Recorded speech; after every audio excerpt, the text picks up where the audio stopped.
Okay, thank you so much for confirmation, guys. Um, let me share my screen. Okay, before starting today class, is there any doubt, any questions regarding yesterday's lecture? Anyone that didn't get the points? Yes, sir. Yeah, who's this? This is Abdul. Abdul. Okay, Abdul, what's your doubt? You can ask. The question is here: how we enter the second start point. What is Okay. that? The first one is the belong to the class, Mm-hmm. and what is the second one? Mm-hmm. Let me share it, Abdul. Guys, Abdul asked a question that, okay, sir, we initialize the start point. We declare the start point at the beginning and we initialize it inside the body of the loop. So Abdul, this is the structure or rules that we have to do it like this. Yesterday, I did mistake manually by my hand so that you guys can understand that if we go in this way, that will be a wrong. That's why I did it by myself, by mistake, so that you can guys catch it that it gives us error. The rule says all the time that whether you declare a variable here or in a state of here, whether you declare it right here, no worries at all. But the point is that you have to initialize it inside the body of the loop for my endpoint. Now question arises here that what is endpoint? Sir Abdul, endpoint is nothing. It is just for the sake of your information that we can play with the variable, we can manipulate the loop in many ways. Like in here, I just took the variable endpoint, I give it a value that it's a breaker point. It's the last target that I want to go.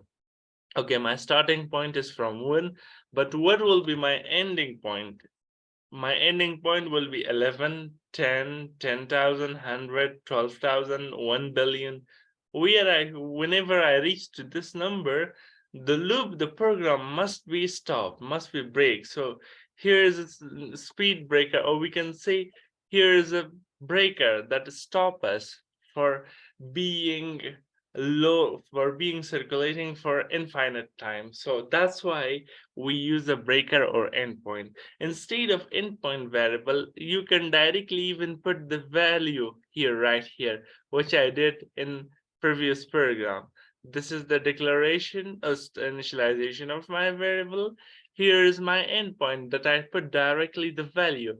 There is no difference between this and that program. You can do it in a both way, but this is I little bit make it manipulate the program so that you guys can understand that even we can pass the variable in conditional section. And start point plus plus is the incrementation that whenever it is 1, once it printed, so it should increment it to 2 because we want to go till what? Till this point. So for completing till 11, this start plus plus is important because plus plus is a addition of 1 all the time. Whenever the value changes, it will add 1 more value to the already existed value. Now the question is clear, Abdul? Thank you very much, sir. Yes, I got it. Thank you. That's good. Okay, there is only start point and end point. Okay. Anyone else who really think that this is a little bit tough?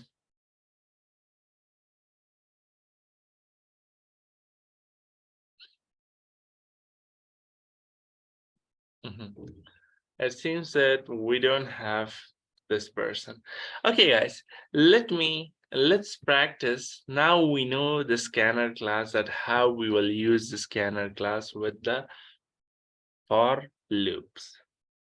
Now I will do one thing. I will take a new program, new file. I'll go to src, expand the Java Basic.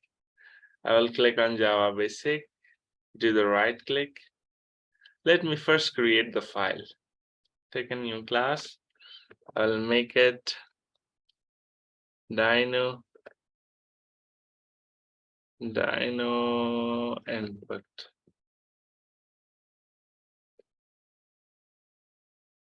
Make it public static void. Okay. Now the structure of code is ready-made, come from me. I don't need to write each and every step manually.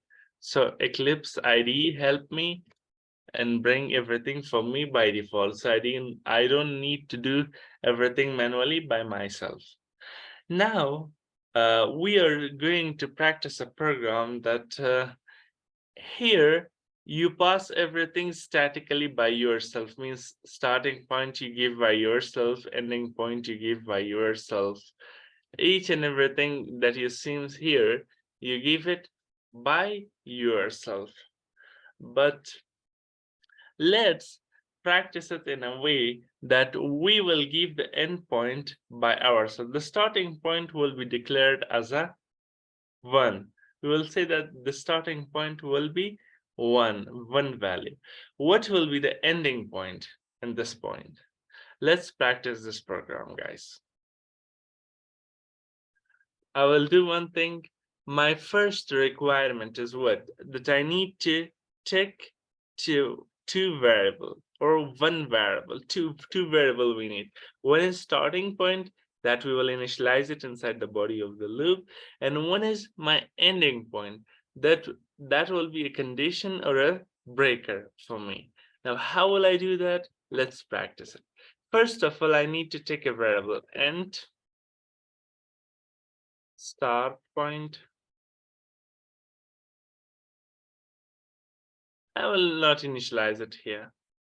Next, I will take int endpoint, same value. Now I will not take a value for this also.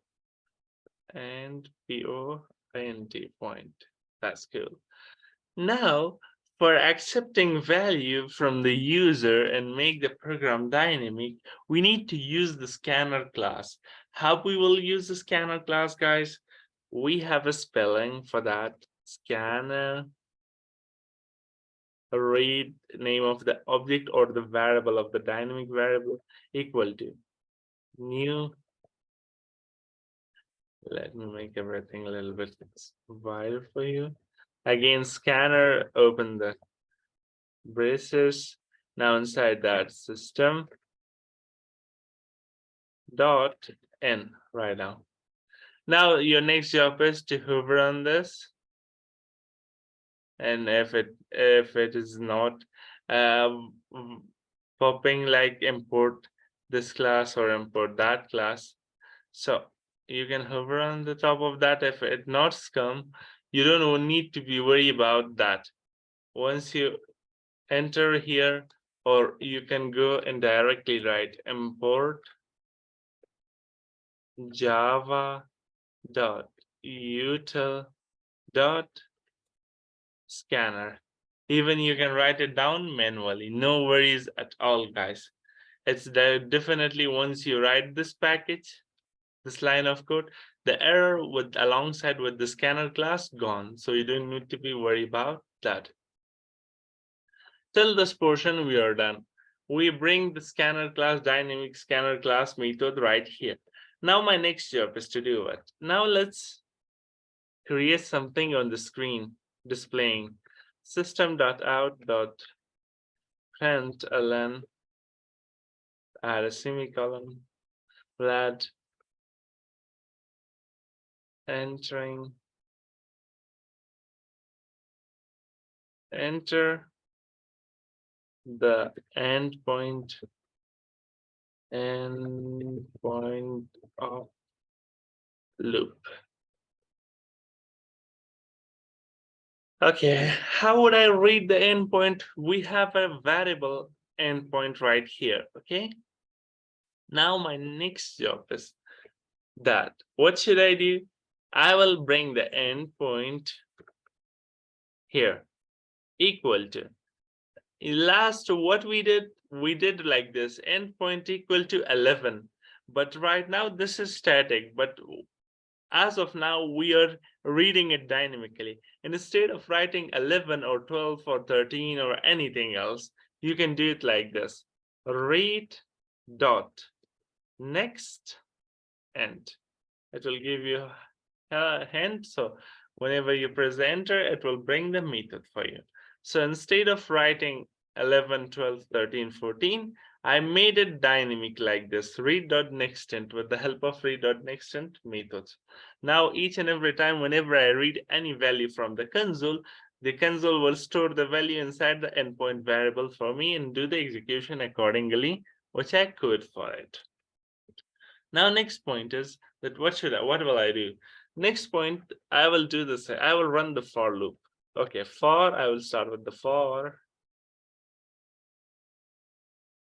Now, you know that we have a start point declared, but we didn't initialize it. So I will do it. Start point will start from 1. I will add a semicolon. Next, I will put a condition section. Okay, start point less than equal to what? Less than equal to endpoint variable that we rated dynamically. Endpoint, add a semicolon. Now, start point plus plus. You look that everything looks good and we don't have any red line error. No, now my next job is to do what? System dot out dot println. Now my next job is to display these values. Now for displaying these values, I will print the start point, because each and every time we are looping the start point. So the start point will goes on and goes on and goes on like this. Okay. If I save the program and run it, you guys can see that. I'll say okay. Now it will ask for me the endpoint. I will give the endpoint as a 7. If I enter, you can see that when I enter 7, so the numbers start from 1 and print till 7 for me. You can see that.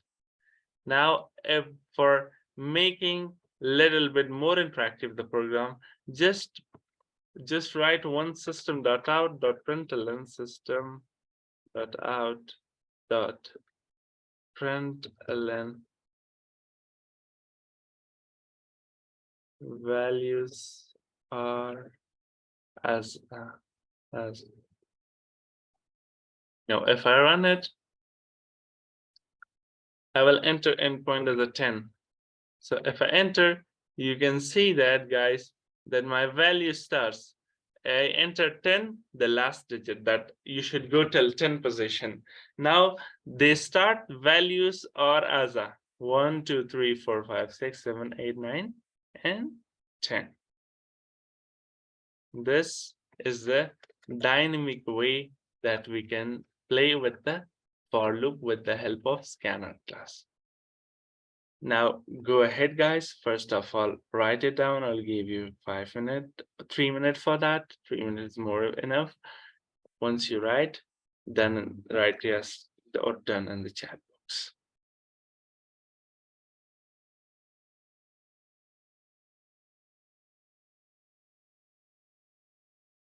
I'll pause the recording for a minute.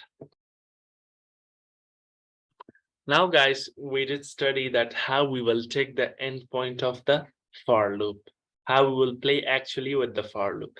Now, I will give you one task inside the class, right inside the class. You need to do it here. I'll give you 10 minutes for that. You need to do what? I want to take that start point value. Now you're putting it 1 now. So I will give you a task that, hey, write a script for me that should need that write a program that take both the values starting point and ending point, both value, and execute the same. Now I need to open my program for any purpose. Now I don't need to manually set that from 1. I want to take this one value also dynamically from the console so that I pass each and every time starting point and end point so that it should print it on the same order for me. Will you do that, guys? Sir, can you please repeat the question? Okay. My question is that you learn that you can take the endpoint dynamically. Now we write a program for that you can take the endpoint value from the console itself with the help of scanner class. My question is that you guys need to do it. You guys need to take this starting point value, which I initialized as a 1 from the console as well. You guys need to take both value, endpoint and value of starting point. Here is a twist in the program. I'm mentioning that value of this starting point you need to take from the console. Now here is the point come that your logic will be built. So you will think about that and you will write down something by yourself. I will check screens randomly. I will ask someone randomly. So I'll check your logic. No worries at all. If you can't do it, it's okay, totally fine. I will do it. But if you could do it, so you're the winner. No worries at all. Those who can't, they don't worry about that. I will do that for you guys, but at least give a try. Give a try and see what will happen. Go ahead. Now you got the question? Start. I want fully dynamic, that you need to take the starting point value, the initialization point value, and the ending point value, both from the console, so that you can print accordingly. I will give you just 10 minutes for that. And I will ask someone to randomly share the screen. I will ask 2 people, not more than that. We are trying, yes, okay. Go ahead and start writing the code, guys.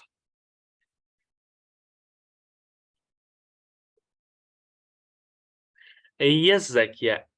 Before you use endpoint for the scanner for the endpoint, now I'm asking you guys that you need to use even for starting point value scanner class. You need to take both values, starting point value and ending point value from the console itself and use the scanner class for that.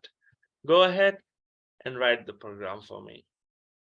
I will just bring this program to you so that the structure will a little bit clear for you. I will pause the recording for a minute so I don't need to bring it in recording. Now let's create this program. I will take a new class. For that, I will give the name as a full dino.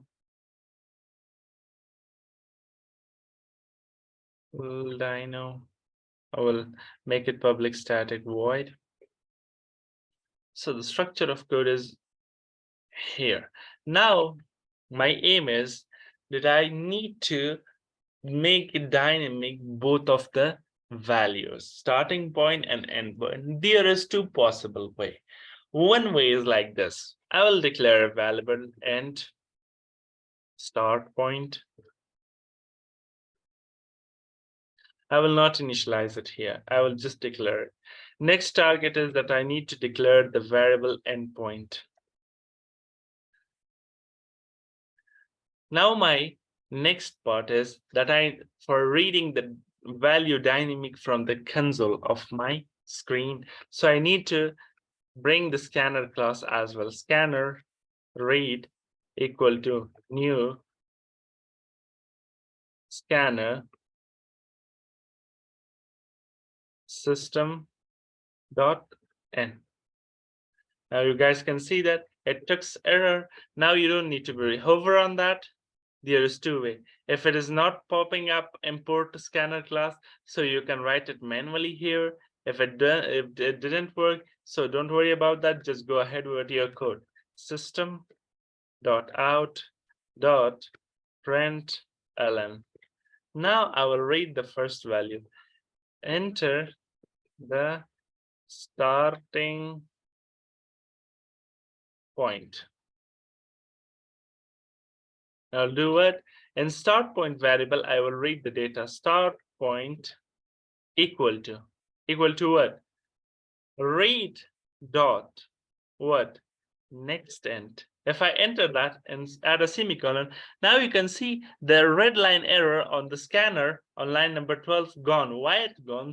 Because by default, automatically Java imported for you. You don't need to type it even. This is the power of the IDE that you're using. Now I'll give you both the ways. Either you can type it, or either you don't need to be worried. Once you write down and read add the method read.nextEnd, it will automatically import for you. Now my next point is that I will read that system.out.println. I will read the endpoint. Enter the endpoint. Okay, now I'll read the variable, the data of dynamic data, whatever value coming from the console through the user. I will store it an endpoint variable. Endpoint equal to read dot nextEnd, add a semicolon. Till this point, you're clear cut, you're good to go. You read both variables. Now you don't need to be worried about that. Your next target is to do what, guys? Your next target is to run the loop now. I will run the loop just for the sake of giving space system.out.println. You just add one system.out.println an extra so that there will be a space between the inputs and between the results. So I will run my loop script for now. For starting point, you have two options. Either I will go with the first option. I will add a semicolon. Don't put in first parameter anything. After the semicolon and second parameter, you should put the condition start point less than equal to end point. Add a semicolon, and on third parameter, you need to do what, guys? You need to increment the value start point plus plus, because you want to move on. You don't want to stay on that first value which you entered. You need to move on from that. Okay, once the start point plus plus, so next job is to print that data. System dot out dot println semicolon. Now you can enter the value, like print out the start point. Now, if I run the program, it's a very basic logic. If I run the program, you can see that I will say okay for that. Now, it will ask for me to, I will enter the start point as a 11. I will enter the end point as a 22. What it will print for me? It will start from 11, 12, 13, 14, 15, 16. It will goes on till 22. This was a basic logic of dynamically reading the for loop. Now your hand is open to do dynamically anything inside the for loop. Now you can do with the help of scanner class anything in your program. This was the first way. Now I will go and try the second way. The second way is like this. I will comment this section. You know how to do the commenting. Just select all, press the control and hit the /. It will comment all for this, for all of the code for you, the selected area. Now my next target is that I will go with the second way. How would I do the second way? The second way is like this. Just for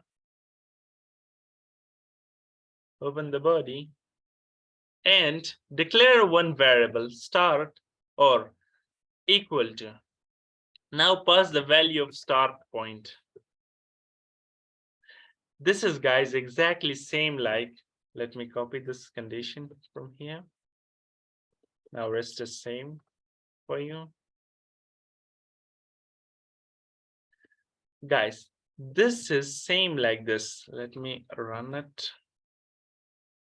And here, instead of start point, I need to make the start plus plus, and I need to print the start. If I run it, Now, guys, you can see that I will enter start point as a 3 and end point I will enter as a 7. Okay, wait a second. Where did I make the mistake? Okay. We need to change this as well.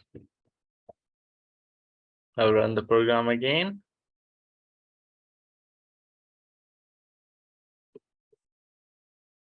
Control C. Let's close the console. Let's close it. Okay.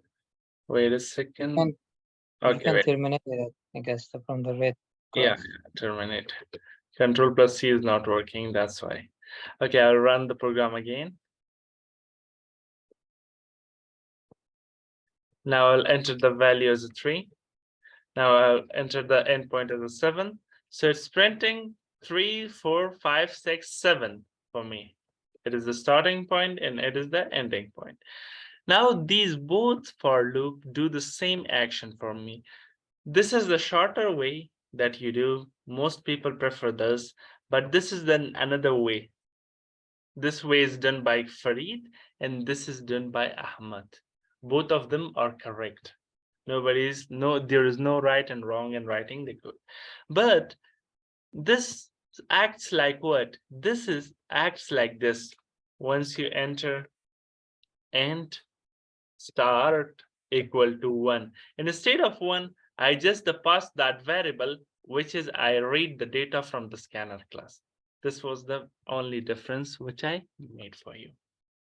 Hope your doubt is clear regarding to for loop, dynamic for loop. Now you guys are able to do anything with the scanner class with the help of for loop. 14%. Any doubt? Any question? Zakia, now your doubt is clear. You got it, how to write the program?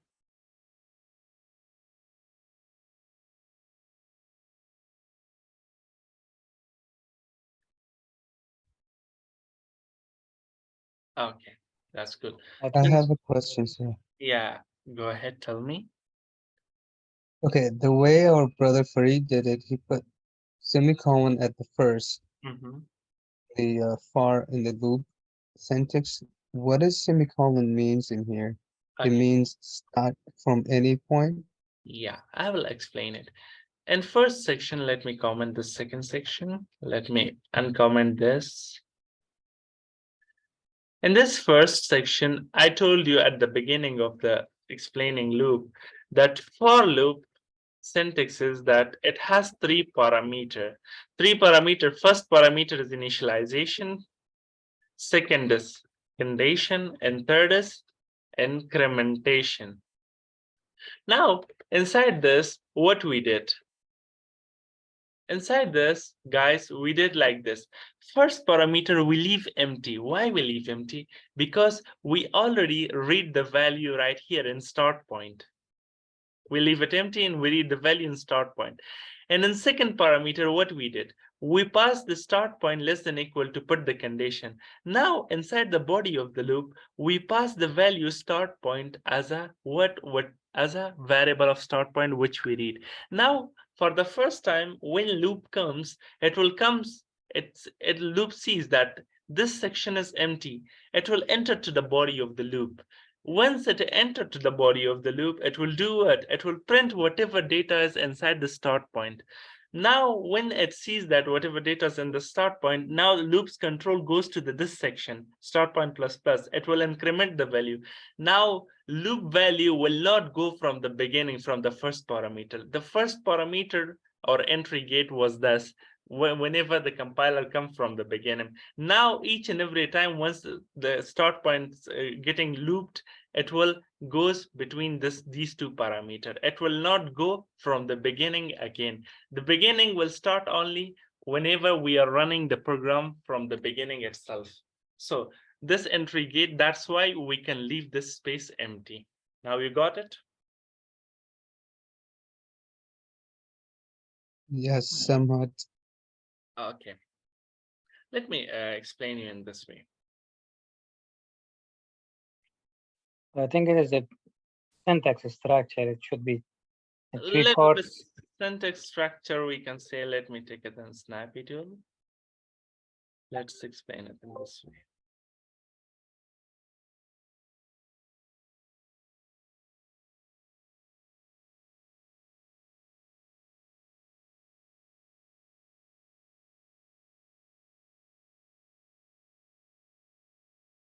What it says, guys, this section I leave empty. Why? Because I read the start point value from the scanner. Now I enter the value as a 1. For example, take the example as a 1. Now, whenever it comes, the compiler comes, see that this space is that this gate is empty. There is no value right here in this gate. So it will pass this gate directly because no one is standing here.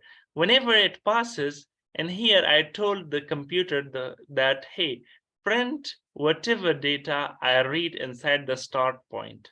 Okay, it will print it for me. The control will goes, whenever it prints, the control will goes here, start point plus plus. Now the value of 2 will be incremented to, the value of 1 will be incremented to 2. Now from here, control will goes here. Now it will check that. My starting point was what, guys? My starting point is 2. And my condition endpoint, which I give is suppose 3, 10.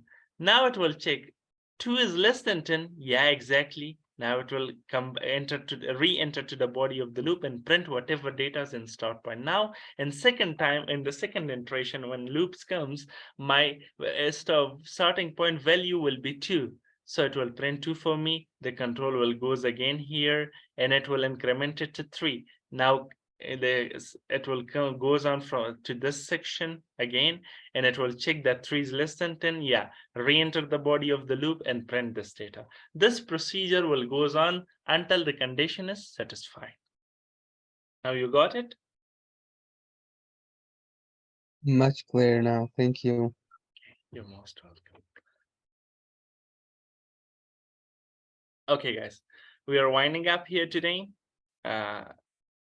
We just learned that how we will do how we will make our loop dynamic. Now you learned the scanner class. Now you learned how to declare variable. Now you learned that how you can manipulate the loops.